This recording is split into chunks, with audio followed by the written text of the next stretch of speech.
اعوذ باللہ من الشیطان الرجیم بسم اللہ الرحمن الرحیم حسبنا اللہ ونعم الوکیل نعم المولا ونعم النصیر وفوضوا امری الی اللہ ان اللہ بصیر بالعباد یا مقلب القلوب والابصار یا مدبر اللیل والنہار یا محول الحول والاحوال حول حالنا الی احسن الحال۔ خاندان زہرا پر بلند ترین صلوات پڑھ دیجیے گا۔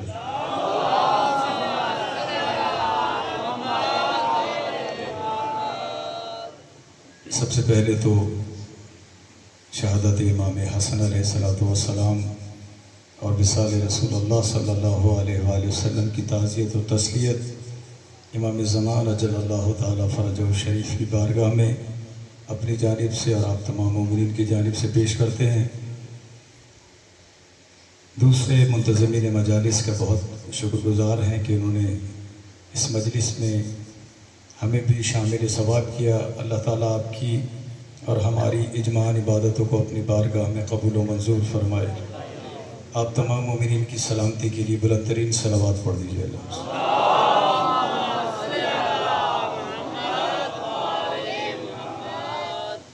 چونکہ مومنین کرام آپ علماء کرام کو کافی دیر سے سن رہے ہیں، ایک طالب علمانہ گزارشات اگر ایک دو ہوں، میرا تو خیال ہے مجھے شاید اس لیے بلایا گیا تھا کہ فوراً نوحہ خوانی ہوگی تو انشاءاللہ نوحہ خوانی بھی کریں گے، لیکن جو طریقہ کار ہے آپ کا مجھے وقت کا معلوم نہیں ہے کہ کتنا ٹائم آپ کا باقی ہے، لہٰذا کہیں یہ نہ ہو کہ کوئی سلسلہ کسی چیز کا آپ کے پولیس کی جانب سے یا کسی اور جانب سے ٹائمنگ کی شارٹیج تو نہیں یہاں پر،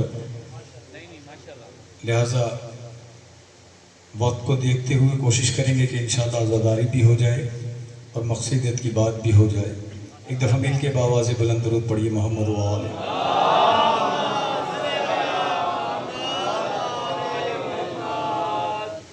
میرے جد بزرگوار امام علی رضا علیہ السلام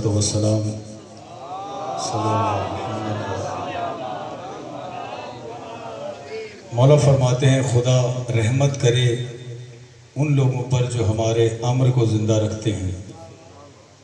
راوی نے پوچھا مولا آپ کے امر کو کیسے زندہ رکھا جاتا ہے؟ مولا نے فرمایا ہمارا بتایا ہوا علم سیکھتے ہیں اور دوسروں کو سکھاتے ہیں اور بتاتے ہیں۔ یہ مجالس، یہ عزاداری سید الشہداء، یہ مکتب اہل بیت کے ساتھ ہمارا وابستہ ہونا یہ معمولی بات نہیں ہے، یہ اللہ کی ایک بہت بڑی نعمت ہے جس کا جتنا شکر ادا کیا جائے اتنا کم ہے۔ لیکن بدقسمتی ہماری یہ ہے کہ ہم نے اتنی بڑی نعمت کو نہ سمجھا، نہ اس پر عمل کیا اور نہ ان کے بتائے ہوئے راستوں پر چلے۔ بزرگان دین بیٹھے ہیں بہت سارے، ہمیں مقصد امام حسین علیہ السلام کو دنیا کو بتانے کے لیے چنا گیا تھا کہ ہم اپنے اٹھنے بیٹھنے چلنے پھرنے اپنے گھروں کے ماحول سے اپنی تمام چیزوں کے ساتھ دنیا کو بتائیں کہ ہم اہل بیت کے ماننے والے ہیں، اور امام حسین نے کربلا میں قیام کس وجہ سے کیا تھا۔ جن لوگوں کو معلوم نہیں تھا کہ کربلا میں کیا کچھ ہوا تھا، حل من ناصر ینصرنا کا استغاثہ کا مقصد کیا تھا، کیوں امام استغاثہ بلند کر رہے تھے، کس چیز کے لیے، یہ وہ چیزیں ان لوگوں کو بتانا تھا، آنے والی نسلوں کو، کہ جن کو باطل قوتوں نے یہ بتا کر گمراہ کر دیا کہ کربلا دو شہزادوں کی نعوذ باللہ جنگ تھی۔ یہ نقصان ہمارا اس میں سب سے زیادہ یہ ہوا کہ یاد رکھیے گا ماں کی گود جو ہوتی ہے وہ پہلی درسگاہ ہوتی ہے بچوں کی۔ اگر مائیں فاطمی کردار نہ رکھیں، اگر ماؤں میں زینبی کردار نہ ہو تو وہ بچے کبھی بھی کربلائی نہیں ہو سکتے۔ پہلی درسگاہ ہی یہی ہے۔ باپ کو اللہ نے گھر کا ولی بنایا ہے، آپ سرپرست ہیں اپنے گھر کے، آپ کو پتہ ہونا چاہیے میں نے اپنے بچوں کو دین کی تربیت کس طریقے سے دینی ہے۔ یہ جو چیزیں ہم کرتے ہیں نا، یہ مجلس، فرش عزا، ماتم، نوحہ، جلوس، سب کچھ کرتے ہیں، یہ سب ہماری عقیدتیں ہیں۔ جو ہم کر رہے ہیں اور کرتے رہیں گے جب تک زندہ ہیں. لیکن یہ کسی امام کی ریکوائرمنٹ نہیں ہے. یہ چیزیں امام آپ سے یہ چیزیں نہیں مانگ رہے. امام آپ سے کہہ رہے ہیں ہمارے لیے باعث عزت کام کرو. باعث عزت کام کیا ہے؟ میں ہمیشہ ہر جگہ پر کہتا ہوں، اگر ہمارے امام بارگاہوں مساجد کے اندر امیر المومنین کی شب ضربت کی وصیتیں پرنٹ کرا کر لگی ہوتی اور ہر شیعہ اپنے آپ کو ان وصیتوں کے آئینے میں دیکھتا، کسی جھگڑے کی ضرورت ہی نہیں تھی. لیکن چونکہ ہم نے امیر المومنین کو صرف نعروں میں یاد رکھا، ہمیں صرف یہ بتایا کہ بس نعرے ماریں، عمل آپ کا چاہے جو بھی ہو. ایسا نہیں ہے. یہ ائمہ معصومین جتنے بھی ہیں، یہ سب ہم کو خدا کی طرف لے جانے کے لیے آئے ہیں، نہ کہ آپ کی اور ہماری حاجات پوری کرنے کے لیے. ہم نے سمجھا ہی نہیں.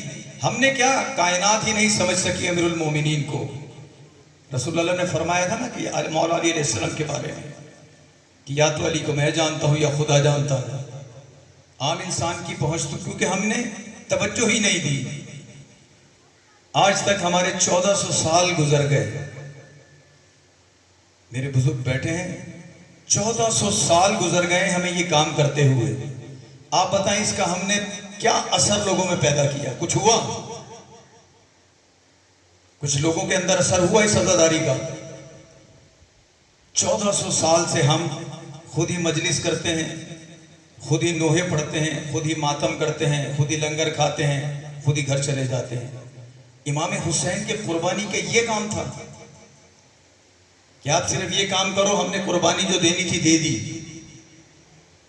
امام حسین کی قربانی کا ہدف تھا، مقصد تھا. امام کہہ رہے ہیں حل من ناصر ینصرنا، کوئی ہے جو میرا ناصر بنے. کس چیز کے لیے؟ امام جان بچانے کی بات نہیں کر رہے تھے. امام کہہ رہے تھے کہ جس مقصد کے لیے میں نے اپنا گھر بار، اپنے بچے، اپنا جوان بیٹا، اپنا 32 سال کا بھائی، اپنا لشکر قربان کر دیا، کوئی ہے جو اس مقصد کا دفاع کرے گا. یہ باتیں سمجھ آئی نہیں آپ کو؟ کہ امام آپ سے یہ کھانا پینا، یہ آپ کا ماتم نوحہ یہ نہیں مانگ رہے. یہ تو ہم نے کرنا ہے، یہ تو ہماری عقیدت ہے. ہم امام کی بارگاہ میں پیش کر رہے ہیں اور اللہ اس کو قبول فرمائے. لیکن اصل ہدف جو تھا اس سے ہم دور ہیں.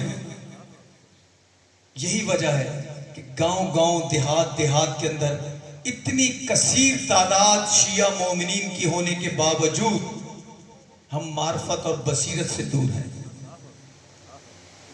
ایک عالم امیر المومنین فرماتے ہیں آپ سے اور مجھ سے 70 گنا زیادہ فضیلت رکھتا ہے. رسول اللہ فرماتے ہیں العلماء ورثۃ الانبیاء، علماء انبیاء کی وارث ہیں. اور ہم کتنی آسانی سے کہیں پہ بیٹھ کے کسی بھی عالم کو گالی دے دیں، چونکہ ہماری تربیت ہی نہیں ہے، ہم علم سے وابستہ ہی نہیں ہیں. جبکہ ماننے والے کس کے ہیں؟ انا مدینۃ العلم وعلی بابھا، شہر علم کے ماننے والے ہیں، علم کے در کے ماننے والے ہیں. لیکن ہماری جہالت یہ ہے، ہم چاہتے ہیں زندگی کا ہمارا ہر کام بہت اعلیٰ ہو. یہ آپ کی اور ہماری آرزو ہے نا، ہمارے گھر بہترین ہو، ہمارا کھانا پینا بہترین ہو، ہمارے بچے بہترین اسکول میں پڑھیں، ہمارے پاس بالکل نئی ماڈل کی گاڑی ہو، ہمارے پاس ذمہ دارہ بہت ہائی کلاس ہو. سب کی آرزو ہوتی ہے نا، یہ ہر چیز بہترین ہو. لیکن یہ منبر رسول جو ہر چیز سے قیمتی اور سب سے عظیم ترین چیز ہے، ہم نے اس کے ساتھ کیا کیا؟ اس منبر کا ہمارے پاس کوئی معیار ہے؟ اس منبر پہ کون آئے گا؟ اس منبر پہ کون پڑھے گا؟ گاؤں گاؤں دیہاتوں میں آپ دیکھ ہی رہے ہیں، کوئی چھپی ہوئی بات نہیں. نوجوان بیٹھے ہیں سوشل میڈیا پہ، وہ بچے جنہیں طہارت کی تمیز نہیں، ان کے ہاتھوں میں منبر تھما دیا. وہ کیا سنائیں گے آپ کو؟ وہ کیا بتائیں گے آپ کو؟ علماء کو ہم سمجھتے ہیں شاید یہ نعوذ باللہ بہت بدترین چیز ہے. بدترین چیز نہیں، یہ کئی سال لگا کے نجف اور قوم سے علم حاصل کر کے آتے ہیں. آپ کو بتانے کے لیے کہ علم ہے کیا، ہم کس کے ماننے والے ہیں، ہمیں کیسے اٹھنا ہے، کیسے بیٹھنا ہے، کیسے چلنا ہے۔ لیکن بدقسمتی یہی ہے کہ اتنی طاقتور قوم ہو کر پورے پاکستان میں اتنے محتاج ہیں کہ ہر ذلیل انسان اٹھ کر ہماری توہین کر دیتا ہے، ہر ذلیل انسان۔ اللہ نے ہمیں اتنا معتبر بنایا، مکتب اہل بیت کی طاقت ہمارے دلوں میں دی۔ آپ جانتے کہ یہ ولایت آل محمد علیہ السلام جو ہمارے دلوں میں، یہ کیا اتنی سستی ہے؟ ایک آدمی تھا جس نے اپنے مولا سے فرمایا کہ مولا میرے حالات بہت بدترین ہیں، غربت کا شکار ہوں، مقروض ہوں، قرضے دینے ہیں، میرے پاس پیسہ کچھ بھی نہیں ہے۔ امام صادق علیہ السلام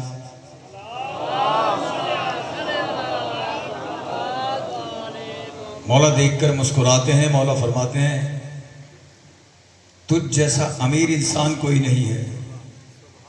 وہ کہنے لگا مولا آپ تو ہر چیز جانتے ہیں، آپ مجھے فرما رہے ہیں کہ میں امیر آدمی ہوں، اگر میں امیر آدمی ہوتا تو میری حالت اتنی تنگ دستی میں کیسے ہوتی؟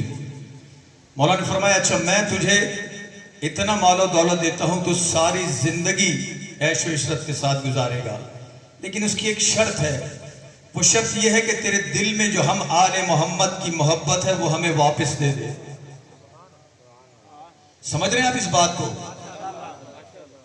کہ یا تو دنیا کی ساری دولت لے لو یا پھر ولایت آل محمد کو اپنے دل میں رکھو۔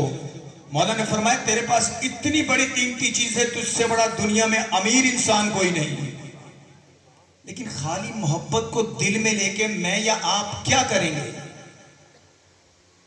خالی محبتوں سے کبھی کچھ ہوتا ہے؟ عاشق کا جو معشوق ہوتا ہے، عاشق اپنے معشوق کی سیرت و کردار پہ چلنے کی کوشش کرتا ہے، اس کی اچھائیاں، اس کی بتائی ہوئی باتوں پر چلتا ہے، جب تو وہ اس کو اپنے عاشق کہہ سکتا ہے۔ لیکن ہماری بدقسمتی کیا، امیر المومنین کا راستہ کچھ اور ہے، ہمارا راستہ اور ہے، حسین ابن علی کا راستہ اور ہے، ہمارا راستہ اور ہے۔ ایسا ہے کہ نہیں ہے؟ 18 وصیتوں میں سے صرف 5 بتاتا ہوں، اور 5 میں سے دیکھیے کتنی وصیتوں پہ آپ اور ہم کاربند ہیں۔ امیر المومنین وصیت تو امام حسن اور حسین کو کر رہے ہیں، بتا ہمیں رہے ہیں۔ پہلی وصیت امیر المومنین فرما رہے ہیں اے بیٹا حسن اور حسین، خانہ خدا کو ویران مت ہونے دینا۔ خانہ خدا کیا؟ بیت اللہ۔ بیت اللہ کیا چیز ہے؟ مسجد، اللہ کا گھر۔ یہ پہلی امام کی وصیت تھی کہ خانہ خدا کو ویران مت ہونے دینا۔ شہر بھر میں چلے جائیں، پورے پاکستان بھر میں اپنی مساجد کا حال دیکھ لیں، ایک پیش امام، 3 سے 4 آدمی پیچھے کھڑے ہوئے۔ یہ ہے کہ نہیں حالات؟ پہلی وصیت امیر المومنین کی نعرے مارتے ہیں نا، نعرے مارنا اور ہے، امام کی باتوں کو ماننا اور ہے، اور ماننے والا جب ہی کہلاتا ہے جب وہ امام کی پیروی کرتا ہے۔ دوسری وصیت امام فرما رہے ہیں بیٹا حسن اور حسین قرآن کے ساتھ متمسک رہنا، کہیں ایسا نہ ہو دوسرے تم پر سبقت لے جائیں۔ ہمارے ہاں کتنے ایسے گھر ہیں جہاں قرآن کی روزانہ تلاوت ہوتی ہے، کتنے ایسے جوان ہیں جن کی موبائلوں کے اندر قرآن مجید ترجمے کے ساتھ موجود ہے، اس میں بھی ہم پیچھے۔ قرآن سے تو ہمارا رابطہ ہی نہیں نا، جبکہ ہمارے مولا کیا فرما رہے ہیں؟ کہیں ایسا نہ ہو دوسرے تم پر سبقت لے جائیں۔ تیسری امیر المومنین فرما رہے ہیں بیواؤں اور یتیموں کا خیال رکھنا۔ ہمارے ہاں تو بیواؤں کے پلاٹوں پہ قبضہ ہو جاتا ہے، جائیدادوں پہ قبضہ ہو جاتا ہے۔ یہ چیزیں دیکھیں مولا جو فرما رہے ہیں، یہ چیزیں اور ہمارے اندر کتنا فرق ہے۔ چوتھی مولا کیا فرما رہے ہیں؟ ظالم سے نفرت کرنا اور مظلوم کی نصرت کرنا۔ اس کو بھی ہمیں معلوم نہیں۔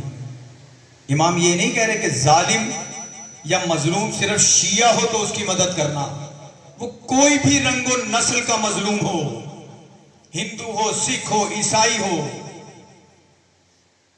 اس کے لیے آواز ضرور بلند کرنا. مولا فرماتے ہیں اور سب سے امپورٹنٹ چیز جو مولا نے بتائی کہ اے بیٹا حسن اور حسین امر بالمعروف و نہی عن المنکر کرتے رہنا. امر بالمعروف کیا؟ برائیوں سے روکتے رہنا اور اچھائی کی دعوت دیتے رہنا. اور اگر تم نے یہ کام نہ کیا مولا فرما رہے ہیں تو یاد رکھنا تم پر اشرار کی حکومت نافذ ہو جائے گی. اشرار کسے کہتے ہیں؟ شرری لوگوں کو. اور پھر مولا فرما رہے ہیں تمہاری دعائیں بھی قبول نہیں ہوں گی. اب وہ شرری بانی بھی ہو سکتا ہے, وہ شرری انتظامیہ بھی ہو سکتی ہے, وہ شرری ٹرسٹ بھی ہو سکتے ہیں جیسے آج ہیں.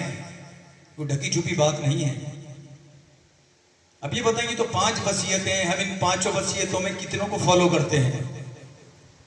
کتنی دور ہیں ان چیزوں سے؟ ہمارے ہاں کی مسجدیں ویران نظر آئیں گی آپ کو, امام بارگاہ چمکتے ہوئے نظر آئیں گے, اللہ کا گھر ویران نظر آئے گا. مسجد میں جاتے ہوئے جان نکل رہی ہوتی ہے, جبکہ یہ امانت اسی کی ہے جس کی یہ مسجد ہے. یہ بصیرت, یہ سماعت, یہ بولنا, یہ چلنا پھرنا, یہ سب اس نے ہمیں دنیا میں بھیجا ہے. اور وہ بھیجنے کے بعد قرآن میں کیا کہہ رہا ہے؟ وَمَا الْحَيَاةُ الدُّنْيَا إِلَّا مَتَاعُ الْغُرُورِ. یہ دنیا کی زندگی, یہ مال, یہ بیوی بچے, یہ اولاد, یہ سب دھوکہ, یہ سب تمہیں میں آزمانے کے لیے دے رہا ہوں. ہم نے اپنی ساری توجہ اس پہ لگا دی. امیر المومنین بار بار فرما رہے تھے سفر طویل ہے اور زاد راہ کچھ بھی نہیں. تم اس دنیا کے لیے نہیں آئے, تم اس دنیا کے اندر پیدا نہیں کیے گئے, تمہیں کسی اور دنیا میں جانا ہے. امیر المومنین نے فرمایا نا, خدا رحمت کرے اس پر کہ جسے معلوم ہے وہ کہاں سے آیا تھا, اس وقت کہاں ہے اور اسے کہاں جانا ہے. اگر ہمیں یہ معلوم ہو جائے تو گناہ ہی نہ سرزد ہو. لیکن ہم تو یہاں دنیا میں ایسے چودھری بن کے بیٹھے ہیں کہ ساری زندگی یہی رہنا ہے, جبکہ آنے والی سانس کا نہ آپ کو نہ مجھے. یہ وہ چیزیں ہیں مومنین کرام کہ جن کی وجہ سے ہم اہل بیت کے در سے بہت دور نظر آتے ہیں, جبکہ ہمیں اہل بیت کے در سے جڑنا تھا. امام جیسے کہہ دیں, ہم نے آگے کوئی بات نہیں کرنی تھی. کہ جتنی ممبروں سے جھوٹی جنتوں کے خواب دکھاتے ہیں نا سارے, جنت کا کوئی ٹیڑھا میڑھا راستہ نہیں, یاد رکھیے گا. جنت کا صرف ایک سیدھا راستہ ہے جو 5 وقت نماز میں پڑھتے ہیں, اہدنا الصراط سیدھا راستہ, کوئی ٹیڑھا میڑھا راستہ نہیں ہے. ثواب جمع کر لیں جو کچھ کرنا ہے, لیکن عمل جب تک نہیں ہوگا. چھٹے امام فرما گئے, اور امام کب فرما رہے ہیں؟ جب امام دنیا سے رخصت ہو رہے ہیں, اپنے سارے اقربا کو بلا کر بتا رہے ہیں کہ میری شیعوں کو یہ کہہ دینا کہ جس نے نماز کو ہلکا سمجھا اسے ہم اہل بیت کی شفاعت نصیب نہیں ہوگی. اب آپ نوحے پڑھو, زنجیریں مارو, قمع مارو, اب دیگیں چڑھاؤ, جو مرضی کر لو, واجبات الہی چھوڑ دو گے. امام کہہ رہے ہیں ہماری شفاعت نہیں مل سکتی. اور یہ طے شدہ اصول ہے, اس میں کوئی کمپرومائز نہیں. یاد رکھیے گا, کوئی بھی ممبر سے اگر آپ کو مغالطہ دیتا ہے وہ جھوٹ بولتا ہے ان باتوں سے. ایک مثال کے طور پہ اگر آپ کو ٹریفک کانسٹیبل پکڑ لیتا ہے, وہ آپ سے یہ کہے گا مجھے لائسنس دکھاؤ, آپ جیب سے شناختی کارڈ نکال کے کہیں گے میرے پاس یہ ہے, وہ ایکسیپٹ کر لے گا؟ وہ کہے گا مجھے لائسنس دکھاؤ, آپ اپنی جیب سے راشن کارڈ نکال کے دکھائیں گے, وہ ایکسیپٹ کرے گا؟ جب دنیا کے اندر یہ اصول ہے کہ جو جس چیز کی بات کر رہا ہے وہی مانگے گا, تو وہ جو دنیا کو بنانے والا ہے اس کے فرشتے اتنے آسانی سے آپ کو اور ہمیں چھوڑ دیں گے کہ جب وہ پوچھیں گے کہ بھائی نماز کیوں نہیں پڑھی, آپ کہیں جی میں مجلس میں تھا. یہ ریزن نہیں ہے, اس سے آپ کی بات کر نہیں سکے گی. وہ آپ سے یہی کہے گا مجھے یہ بتاؤ نماز کیوں نہیں پڑھی, روزہ کیوں نہیں رکھا. یہ واجبات ہیں. اس طرح جان نہیں چھوٹنے والی ہمیں جس طرح کے فری ہینڈ دے رکھا ہے آپ کو اور ہمیں. امیر المومنین فرماتے ہیں ہمارے مومنین کو چھننے میں سے چھانا جائے گا. ذمہ دار لوگ بیٹھے ہیں نا, جب گندم چھانی جاتی ہے تو چھلکا الگ ہو جاتا ہے, گندم کا دانہ الگ ہو جاتا ہے. مومنین کو بھی ایسے ہی چھانا جائے گا. ایسے کوئی بھی نہیں چھوٹ جائے گا. کوئی بے نمازی کبھی جنت میں جا نہیں سکتا. یہ یاد رکھیے گا، وارثان جنت کے ماننے والے تو ہیں، لیکن یہ خیال دلوں سے نکال دیں. ساتویں امام اسی لیے فرما گئے اپنے بچوں کو 7 سال کی عمر میں نماز اور وضو سکھا دو. بچے پہ 15 سال میں واجب ہو رہی ہے نماز، بچیوں پر 9 سال میں. لیکن مولا کیوں فرما رہے ہیں کہ 7 سال میں اپنے بچوں کو سکھاؤ؟ کہیں ایسا نہ ہو طاغوت کا سایہ ان پر پڑے، شیطانوں کا سایہ ان پر پڑے. اس سے پہلے وہ بچے اپنے دین کے ساتھ متمسک ہوئیں. لیکن ہمارے ہاں 20 سال 25 سال کا نوجوان اس سے کو نماز پڑھ لیں گے، ابھی تو باقی ہے ٹائم. یہ بڑے سخت ترین چیزیں ہوتی ہیں. یہ ممبروں سے کوئی پیشہ ور آپ کو نہیں بتائے گا. وہ جو مجلس حسین کے 50,000 روپے آپ سے لے چکا نا، جب وہ 50,000 آپ سے لے چکا تو وہ اب آپ کو اور مجھے امام حسین کا کیا غیرت سنائے گا، کیا جرت سنائے گا، کیا ایمان کی حریت کی بات سنائے گا، جب پہلے ہی تو انہیں ذکر کے پیسے طے کیے. اللہ تعالیٰ نے اہل بیت کو ہر نجاست سے پاک رکھا.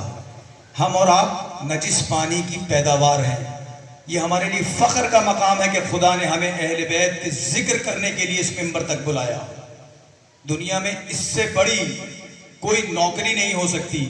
یہ عالمی شہرت یافتہ اور فلانے شہرت یافتہ اور محقق دورہ اور فلانا، یہ کچھ بھی چیزیں نہیں ہیں. یہ اپنے بنائے ہوئے القابات ہیں، صرف خود پسندی، ریاکاری، جھوٹ کا ایک لبادہ. ہمارے لیے سب سے بڑا رتبہ یہ ہے کہ جب ہمیں کہا جاتا ہے آپ کے سامنے ذاکر اہل بیت، یہ ناموں کے آگے اتنے بڑے بڑے القاب یہ زیب نہیں دیتے. یہ ان ہستیوں کے لیے ہیں جن کی ہم غلامی کرتے ہیں. ان کے نام سے کھا کما کر بڑے بڑے بنگلے بنا لیے، بڑی بڑی گاڑیاں لے لی، بڑے بڑے. قوم کا حال دیکھیں، شہیدوں کے گھر میں کھانے کا راشن نہیں ہے. اپنے ذاکرین اور اپنی ان کی حالتیں دیکھیں کہاں پہنچے میں. کوئی کتے لڑا رہا ہے، کوئی مرغے لڑا رہا ہے، کوئی کبوتر پلوا رہا ہے اپنی اولادوں کو. یہاں آ کے آپ کو امام حسین کے مصائب سنائے جا رہے ہیں. اس سے زیادہ بیوقوف قوم کوئی ہو سکتی ہے؟ یہ بانیان کا قصور ہے، انتظامیہ کا قصور ہے. یاد رکھیے گا امام زمانہ کی بارگاہ میں سب نے جواب دینا ہے. ہم زیارت عاشورہ میں پڑھتے ہیں نا، 3 لوگوں پر لعنت کرتے ہیں. کس پر؟ ایک اس پر جس نے ظلم کیا، دوسرا اس پہ جس نے ظالم کا ساتھ دیا، تیسرا وہ جو یہ سب کچھ دیکھتا رہا، سنتا رہا اور خاموش رہا. یہ ہماری خاموشیوں نے اتنا بڑھا دیا کہ آج ان ممبروں پہ بندر آ کر ناچ رہے ہیں. علم کی بات اگر کوئی عالم بتائے تو اس کے لیے گالی گلوچ کے دروازے کھول دیے جاتے ہیں. جہالت اتنی ہے. امام حسین کی قربانیاں جہالت کو دور کرنے، ظلمت کو دور کرنے کے لیے تھی. امام نے ایک ایک کریکٹر کربلا کے اندر بتایا تھا. 6 ماہ کا شیرخوار بھی، 13 سال کا جوان بھی، 18 سال کا کڑیل جوان بھی، 32 سال کا بھائی بھی، حبیب ابن مظاہر جیسا بزرگ بھی، سب کے کریکٹر کربلا میں کھلے ہوئے ہیں. یہ دیکھتے ہیں ابھی کربلا کے لیے 40 ابھی گزرا، 2 کروڑ سے بھی زیادہ اور کتنے زائرین چلے گئے.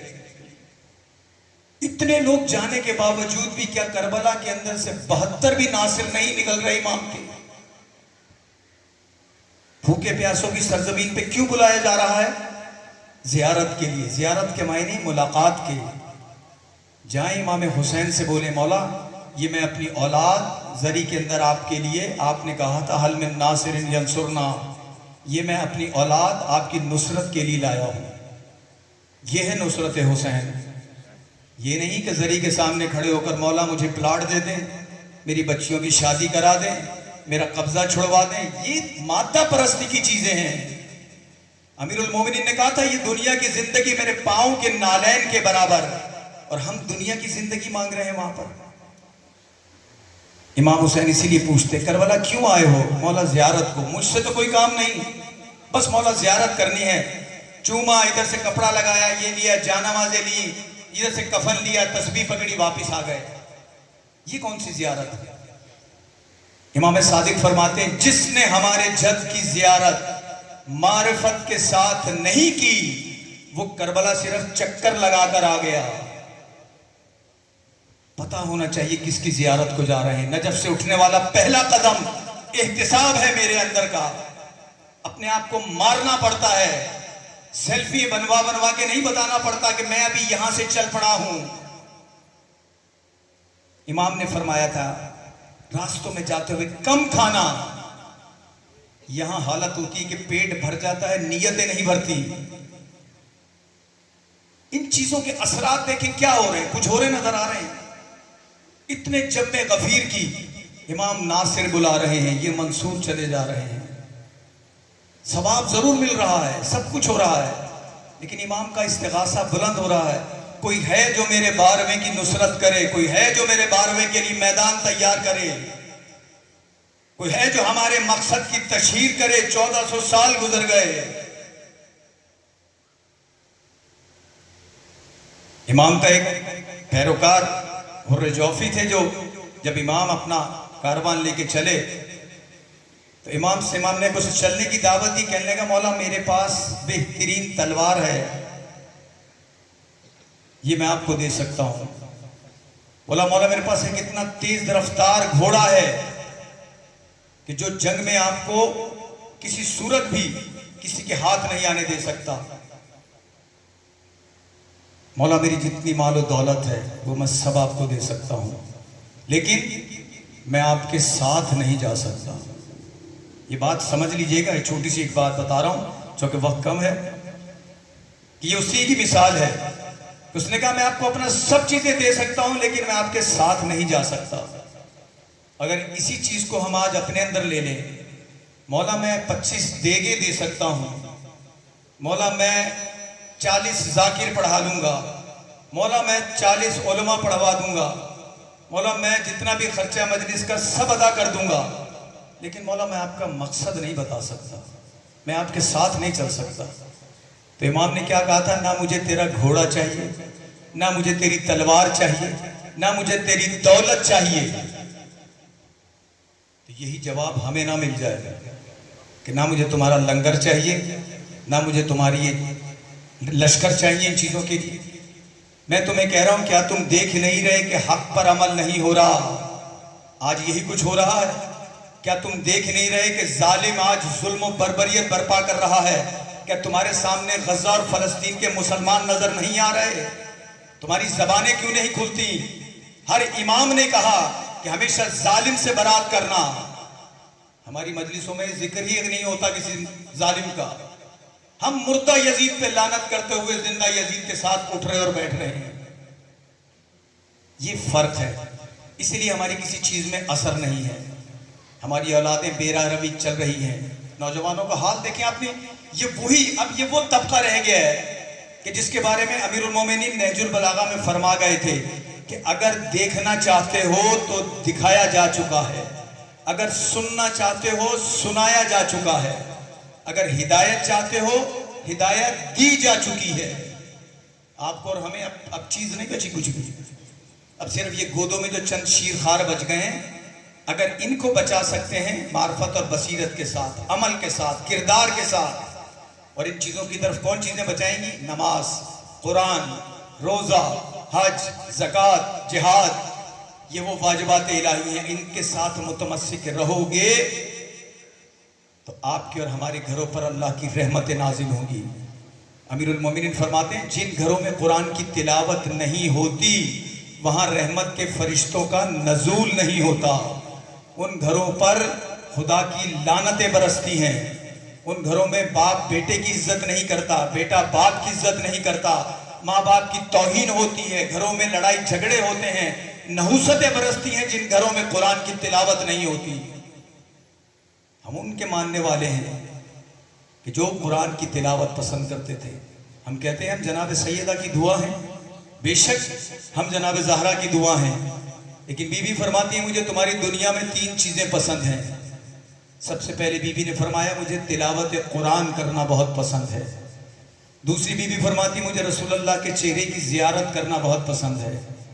تیسرا بی بی فرماتی ہیں مجھے راہ خدا میں انفاق کرنا بہت پسند ہے۔ معاشی حالت آپ کے ہمارے بدتر ہیں، انفاق ہم کر نہیں سکتے، رسول اللہ کے چہرے کی زیارت بھی ہم کر نہیں سکتے، مگر اس مجلس حسین میں بیٹھ کر آج اس فرش ازا پر یہ عہد تو کر کے جا سکتے ہیں کہ آج سے بھی ہم اپنے گھروں میں قرآن کے ایک صفحے کی تلاوت اردو ترجمے کے ساتھ قربتاً اللہ اور قربت جناب زہرا کے لیے کریں گے۔ کوئی پیسہ تو خرچ نہیں ہو جائے گا، فرق صرف یہی ہے چیزوں کا۔ مجلس حسین صرف دیکھنے کی چیز نہیں ہے، شور شرابے کی نعروں کی جگہ نہیں ہے، یہ وہ مقدس نعمت ہے کہ اگر اس مجلس سے کچھ لے کر نہیں گئے تو نہ پڑھنے والے کو کوئی فائدہ نہ سننے والے کو کچھ فائدہ۔ یہ ممبر رسول ہے، ممبر آل رسول ہے، ہمارے جد کا ممبر ہے، یہ اس کی حفاظت، اس کا دفاع کرنا ہم پر واجب ہے۔ اس پہ آنے والے کا کم از کم اتنا معیار رکھیں کہ اسے نماز آتی ہو، وضو آتا ہو، تلاوت آتی ہو۔ ہر قسم کے بے تکی افرادوں کو ممبر پہ مت چڑھائیں، جواب دینا ہوگا اس کو۔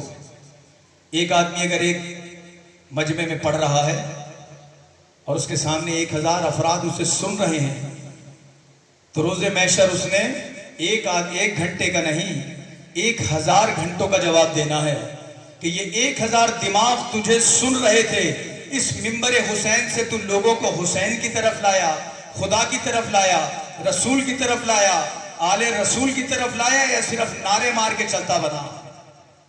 سننے والوں سے بھی سوال ہوگا، تم کیوں آئے تھے مجلس میں، تم نے کیا سنا؟ سب جواب دیں گے، پڑھنے والا بھی جواب دے گا، تو نے کیا پڑھا؟ بانی سے پوچھا جائے گا، تو نے کسے بلایا؟ انتخاب تو اسی کا ہوتا ہے نا۔ میرا انتخاب ہوگا مجلس کا تو میں تو اس ممبر کے اوپر علماء کرام کو بلاؤں گا نا، لوگوں کے چسکوں کے لیے نہیں۔ یاد رکھیے گا، مجلس مجموع کا نام نہیں ہے۔ کسی نے مولا امام رضا سے پوچھا کہ مولا مجلس یا محفل کیا ہوتی ہے؟ مولا نے فرمایا ایک پڑھنے والا اور ایک سننے والا، اگر وہ مجلس اور محفل معرفت کی ہے، یہ 10,000 کا لشکر لگا لے، معرفت نہیں ہے تو کوئی فائدہ نہیں، ثواب آپ کو سب چیزوں کا مل جائے گا، لیکن یاد رکھیے گا امیر المومنین کا راستہ حق کا راستہ ہے۔ اسی لیے رسول اللہ نے فرمایا تھا کہ ساری دنیا اگر ایک طرف جا رہی ہو اور اکیلے امیر المومنین علی ابن ابی طالب ایک طرف جا رہے ہوں تو ان کے پیچھے پیچھے چلے جانا، کیونکہ ان کا راستہ حق کا راستہ ہے، نعروں کا راستہ نہیں ہے۔ یاد رکھیے گا، جو امام کی پیروی کرے گا اپنے بچوں کو مثل میسم بنائیں، اپنے جوانوں کی تربیت، بچوں کی تربیت مثل مقداد کریں، اپنے جوانوں کی تربیت مثل ابو ذر کریں، اپنے بچوں کی تربیت مثل عمار یاسر کریں، اپنے بچوں کی تربیت مثل مالک اشتر کریں۔ یہ ملنگ فقیر یہ کوئی ایسی چیزیں نہیں امام کو درکار۔ امام کے پیروکار بننا آسان کام نہیں ہے، بہت مشکل کام ہے۔ امیر المومنین کے دور کے لوگ جو تھے وہ بھی ہمارے آپ ہی اور ہم تھے نا، کہ جن کو مولا فرما رہے کاش میں نے تمہیں نہ دیکھا ہوتا۔ یہ کسی اہل حدیث اور اہل سنت کو تو نہیں کہہ رہے امام، کس سے کہہ رہے ہیں؟ امام کتنا شکوہ کر رہے ہیں، کاش میں نے تمہیں نہ دیکھا ہوتا، اے خدا ان کو مجھ سے لے لے اور مجھے ان سے لے لے، کیونکہ بات ہی نہیں مانتے تھے امیر المومنین کی۔ آج بھی یہی حال ہے، آپ کو یہ باتیں ناگوار گزر رہی ہوں گی، لیکن ہمارا فریضہ ہے، ہم سادات ہیں، ہم نہیں ممبروں سے یہ بات بتائیں گے تو کون بتائے گا؟ ہم آپ کے مزے کے لیے نہیں آئے، ہم اس ممبر کی حفاظت کے لیے آئے ہیں کہ اس ممبر سے امر معصوم بیان کیا جائے۔ یہ باتیں سخت ہوتی ہیں، یہ آپ کو ممبر چٹکلوں کی جگہ نہیں ہے، لطیفوں کی جگہ نہیں ہے، یہاں سے مسخرہ پنا نہیں ہوتا۔ معصومین جب کسی مجلس یا محفل میں خطاب کرتے تھے تو لوگ ایسے بیٹھے ہوتے تھے جیسے ان کے سروں پر پرندے بیٹھے ہیں، اگر یہ ذرا سا بھی ہلیں گے تو پرندے اڑ جائیں گے۔ کیوں؟ کیونکہ اہل بیت علم کی بات کرتے تھے، معرفت کی بات کرتے تھے، بصیرت کی بات کرتے تھے، نعرے مارنے والی باتیں نہیں ہوتی تھی۔ ہم نے جب ممبر ایسے لوگوں کے حوالے کر دیا کہ جنہیں پتہ ہے وہ آئیں گے 35 منٹ میں ان سے نعرے مروانے، گانوں کی طرز پہ میں نے انہیں قصیدے سنانے ہیں، اس کے بعد 2-4 مصائب سنا کے ٹائم پورا ہوا، خدا حافظ. تو پھر تربیت کا بھی یہی حال ہوگا جو آج قوم کا حال ہے. امام فرما رہے ہیں الغناء اشد من الزنا، گانا گانا اور سننا زنا سے زیادہ بدتر ہے. اور 1400 سال سے ہم ان ممبروں سے انڈیا کے فحش ترین گانوں پر قصیدے سنا رہے ہیں، نیچے بھی جھوم جھوم کے نعرے مار رہے ہیں، کیونکہ علم سے وابستہ نہیں ہے نا، نہ قرآن سے وابستہ ہیں، نہ پڑھتے ہیں، بس جو یہاں سے آگے سنا دیا بس سنی سنائی باتوں پہ عمل کر لیا. پڑھیں کتابوں کو، نہج البلاغہ پڑھیں اپنے گھروں میں، صحیفہ سجادیہ پڑھیں، دعاؤں کا سلیقہ کیسے ہوتا ہے. اماموں کی زندگیاں پڑھیں، اپنے گھروں کے اندر نقوش عصمت کتاب لا کے رکھیں جس میں 12 اماموں کی زندگیاں بیان کی گئی ہیں کہ کس امام نے کتنا دور امامت گزارا، کس امام کی کیا فرمان ہے، اس کی کتنی اولادیں تھیں، ان کے والد کا نام کیا تھا، ان کی والدہ کا نام کیا تھا. آج کسی سے مجمع میں پوچھ لو ہمارے نوے امام کا نام کیا ہے، سناٹا آ جاتا ہے. ہم نے تربیت کی اپنی اولاد کی. جب کسی امام کی ولادت شہادت ہوا کرے اپنے گھروں میں ایک چھوٹا پروگرام رکھا کریں، اپنے بیوی بچوں کو بٹھا کر بتایا کریں آج ہمارے فلانے امام کی شہادت ہے، فلانے امام کی ولادت ہے، ان امام کے والد کا نام یہ تھا، ان امام کی والدہ کا نام یہ تھا، انہوں نے اتنا دور امامت گزارا. تب کہیں جا کر ہم اپنے بچوں کو اہل بیت کے راستے پہ لائیں گے. ابھی کسی سے پوچھ لیجیے ہمارے وقت کے امام کا نام کیا ہے، ہم کہتے ہیں نا یا صاحب العصر والزمان، ہمارے عصر کے امام. ہمارے عصر کا امام پردہ غیبت میں آنسو بہا رہا ہے اس امت کو دیکھ کر کہ جسے پرواہ ہی نہیں ہے، جس کے لنگر ہی ختم نہیں ہو رہے، جس کے جلسے جلوس ہی ختم نہیں ہو رہے، انہیں پتہ ہی نہیں امام کس چیز کا انتظار کر رہا ہے.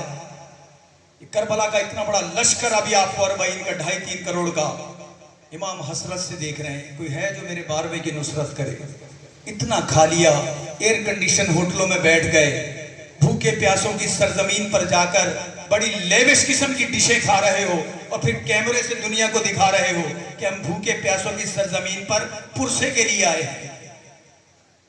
ایک وقت کھانا نہ ملے تو پورے سالار کی ایسی کی تیسی ہو جاتی ہے. یہ کون سی زیارات ہے؟ چونکہ نہ سالار دیندار ہے، نہ لے جانے والے ساتھ میں بتانے والے، ورنہ ہر عزادار لاکھوں روپے خرچ کر کے جا رہا ہے. اتنی تربیت تو ہو کہ ہمیں پتہ چلے کہ آداب زیارت کیا ہیں، ہمیں پتہ تو ہو کہ کن اماموں کے پاس جا رہے ہیں، کس امام کے پاس جا رہے ہیں، کیا لینے جا رہے ہیں. یوں جا رہا ہے لشکر کا لشکر، یوں ہی کہ واپس آ رہا ہے. کتنے سال گزر گئے، نہ 313 پورے ہو رہے ہیں، نہ 72 پورے ہو پا رہے ہیں. امام وہی حل من ناصر ینصرنا. توجہ کیجئے گا مومنین کرام، مولا امام موسیٰ غازی فرماتے ہیں جس شخص کے 2 دن ایک جیسے ہوں، میں جیسا کل تھا ویسا ہی آج ہوں. مولا فرماتے ہیں اس سے بڑا منافق انسان کوئی نہیں ہوتا جو انسان اپنے اندر تبدیلی نہ پیدا کرے. اور مولا کیا کہہ رہے ہیں مومن کون ہوتا ہے؟ مولا فرما رہے ہیں مومن وہ ہوتا ہے جو روزانہ اپنے نفس کا محاسبہ کرتا ہے. صبح فجر کی نماز میں اٹھتا ہے، مجھ سے کوئی غلطی تو نہیں ہو گئی، پروردگار معاف فرما. ظہر میں جاتا ہے، پروردگار مجھ سے کوئی غلطی تو نہیں ہو گئی، معاف فرما. عصر میں دعا مانگتا ہے، عصر میں غلطی ہو جائے مغرب میں مانگتا ہے، مغرب میں غلطی ہو جائے عشاء میں دعا مانگتا ہے، اور اگر عشاء میں بھی غلطی ہو جائے نماز شب میں کھڑا ہوتا ہے. وہ کریم ہے، وہ تو ہماری شہرگ حیات سے قریب ہے. وہ جب چاہے ہماری سانس اپنے قبضے میں لے لے، کسی کی جرت نہیں کوئی روک سکے، لیکن ہماری زبانوں پہ اس کا شکر تک نہیں ہوتا. ہم اپنی مست موجوں میں زندگیوں میں لگے ہوئے ہیں. ہمیں اس کام کے لیے نہیں، ہمیں مقصد کے لیے آمادہ کریں اپنے آپ کو، اپنے جوانوں کو نصرت امام زمانہ کے لیے. 1 مہینے میں 4 شب جمعہ آتی ہیں. اپنی مسجدوں میں علماء کے ساتھ بیٹھ کر حالات حاضرہ کو دیکھیں، پوچھیں کہ ہمیں کیا کرنا ہے، کس طرح جانا ہے. مسجدوں کو آباد کریں، قرآن کی تلاوت سے اپنے گھروں کو روشن کریں، ساتھ ہی ساتھ یہ مجلس و ماتم بھی جاری رکھیں. تب آپ جا کر علی اور حسین کے پیروکار کہلا سکتے ہیں. ورنہ 3 چیزیں خدا کی بارگاہ میں شکایت کریں گی. ایک وہ مسجد کہ جس میں اس کے پڑوسی نماز پڑھنے نہیں آتے تھے. ایک وہ قرآن جو طاقوں میں جسے محجور کر دیا گیا، جسے کوئی پڑھنے والا نہیں تھا. قرآن جا کے خدا کی بارگاہ میں شکایت کرے گا کہ میں مسجدوں میں رکھا رہا، کسی نے مجھے پڑھا نہیں، اور ایک وہ عالم کہ جو ہر وقت جاہلوں کے درمیان گھرا رہا۔ لہٰذا بڑی ذمہ داری ہے مومنین کرام، باپ کی اولاد پر، ماں کی اپنے بچوں پر۔ یہ علماء کو بلیم دینا اتنا آسان نہیں، پہلے اپنے گھروں کی تربیت درست کریں، اپنے گھروں کو کربلائی بنائیں۔ جن گھروں کے اندر فاطمی مائیں ہوں گی، جن گھروں کے اندر زینبی مائیں ہوں گی، ان گھروں کی اولادیں عاشورائی کہلائیں گی۔ آپ کے سامنے شہزادہ علی اصغر، شہزادہ علی قاسم، شہزادہ علی اکبر، ان سب کے کردار موجود ہیں۔ ان کے مصائبوں پہ تو روتے ہیں، لیکن ان کی جرتوں کے الفاظ ہمیں بھول جاتے ہیں کہ 13 سال کے حضرت قاسم کہہ رہے ہیں امو جان مجھے موت شہد سے زیادہ میٹھی لگتی ہے۔ مولا علی اکبر فرما رہے ہیں بابا کیا ہم حق پر نہیں؟ اگر ہم حق پر ہیں تو ہمیں کیا ڈر، ہم موت پر جا پڑیں یا موت ہم پر آ پڑے۔ شیعوں کے جوانوں کا جذبہ یہ ہونا چاہیے۔ جوانوں سے گزارش ہے بزرگوں کی عزت کریں، بزرگوں سے گزارش ہے جوانوں پر شفقت کریں۔ امام کی وصیتوں میں سے ایک وصیت یہ بھی تھی کہ اے بیٹا حسن اور حسین آپس کے اختلافات کو ہوا مت دینا۔ مومنین اپنے اندر سے ایک دوسرے سے منافقت، غیبتوں کو ختم کریں۔ مومن کبھی غیبت نہیں کرتا، مومن کبھی منافقت نہیں کرتا، دو چہروں والا مومن نہیں ہوتا، یاد رکھیے گا۔ اپنے آپ کو آمادہ کیجئے، ہماری بڑی ذمہ داریاں ہیں، ہم خوش نصیب لوگ ہیں کہ امام زمانہ کے لشکر کے انتظار میں ہیں۔ ایسے نہیں زندگی ہماری جتنی گزر گئی، اس امام کے ظہور کی آرزویں معصومین علیہ السلام جو گزر چکے انہوں نے کی تھی کہ کاش یہ دور ہم دیکھتے۔ ہم تو دیکھ رہے ہیں، لیکن ہم کیسے دیکھ رہے ہیں کہ ہمیں اپنے امام، ہم دنیا کے 3rd کلاس MP کونسلر کے گھر پر جا کر اپنی حاجتیں، اپنی جو بھی گزارشات پیش کرتے ہیں۔ کبھی وضو کر کے مسجد میں آ کے نماز پڑھ کے 2 رکعت پڑھنے کے بعد مسجد میں بیٹھ کر امام زمانہ سے متوسل نہیں ہوتے۔ اپنے دکھ اور پریشانیاں امام زمانہ کو بتایا کریں، وہ امام جو حاضر بھی ہے ناظر بھی ہے، جو امام فرما رہے ہیں ہم 24 گھنٹے تمہاری طرف متوجہ ہیں، اگر ایک لمحے کے لیے تمہیں تنہا چھوڑ دے تو یہ دنیا کی بلائیں تم پر ٹوٹ پڑیں گی۔ وہ امام اتنا کریم، اور ہمارے پاس یہ نہیں کہ صبح اٹھ کے سب سے پہلے سلام کا جواب دینا واجب کام ہے۔ جب آپ سلام کریں گے تو جواب آتا ہے علیکم السلام ورحمت اللہ۔ امام حسین کی زری میں جو زائر جاتے تھے ایسے بھی زائر تھے، دیکھیں کہ جب جا کے امام کی زری میں سلام کرتے تھے زری سے جواب آتا تھا۔ کیا عمل تھا ان لوگوں کا، کیا کردار تھا۔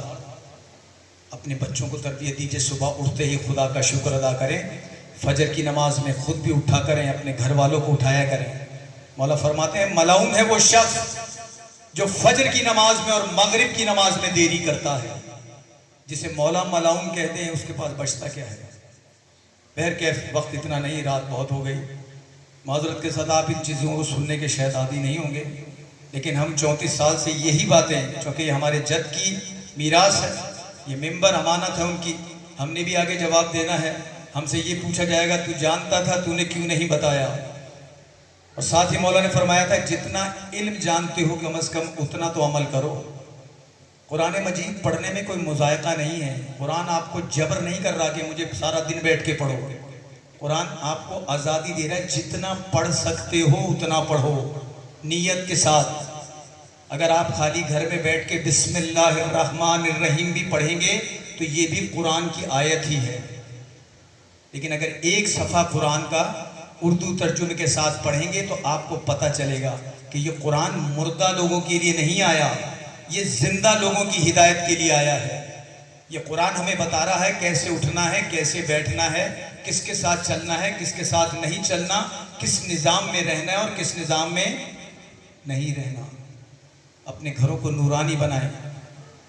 مولا فرماتے ہیں بے شک تم ہمارے جیسے کام نہیں کر سکتے، مگر کم از کم ان کاموں کو کرنے کی کوشش تو کرو۔